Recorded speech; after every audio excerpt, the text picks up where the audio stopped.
মাদ্রাসার ছাত্র ছিল।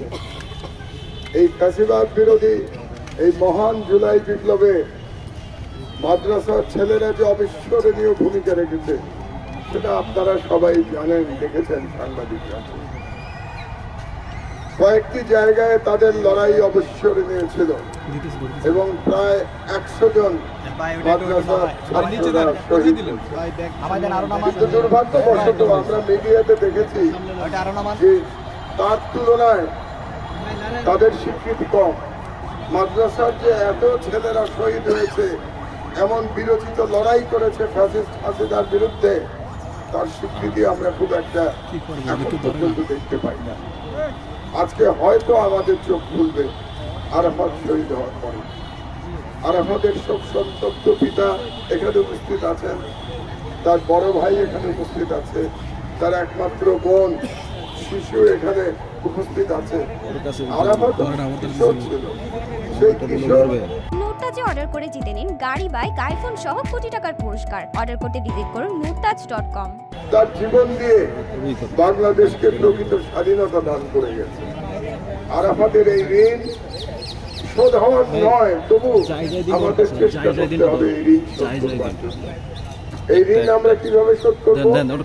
এই ঋণ শোধ করবো আমরা বাংলাদেশের স্বাধীনতা অক্ষুণ্ণ রেখে।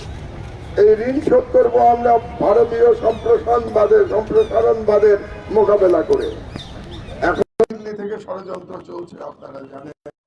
ষড়যন্ত্র আমাদের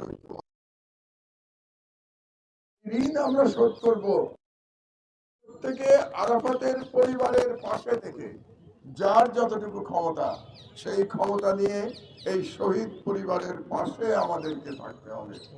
তাদেরকে যেন আমরা কখনো ভুলে না যাই। আমাদের মনে রাখতে হবে, একটু আগে বলেছেন আমার ভাই, যে শহীদকে কখনো মৃত বলা যাবে না, তারা সর্বদা জীবিত।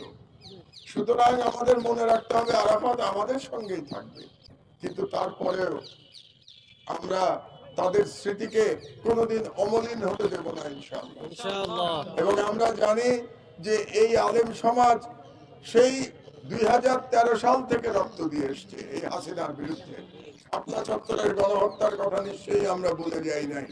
এই শাপলা চত্বরের গণহত্যার মধ্যে দিয়ে হাসিনার এই ইসলামের বিরুদ্ধে আক্রমণ শুরু হয়েছিল, এটা যেন আমরা স্মরণে রাখি। শাপলার শহীদদেরও যেন আমরা ভুলে না যাই।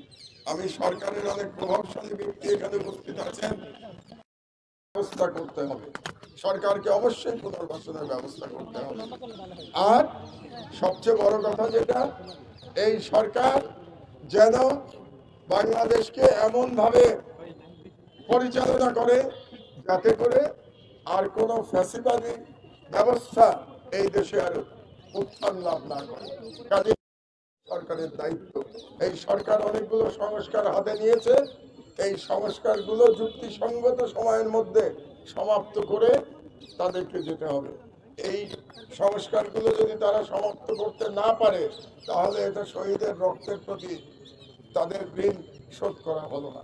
আমার বক্তব্য আমি দীর্ঘায়িত করব না, শুধু বলতে চাই, শহীদ আরাফাত আমাদের কাছ থেকে চলে গেছে, কিন্তু শহীদ আরাফাত আমাদেরকে স্বাধীনতা দিয়ে গেছে। শহীদ আরাফাত আমাদেরকে উজ্জীবিত করে গেছে। শহীদ আরাফাত আমাদেরকে শিখিয়ে গেছে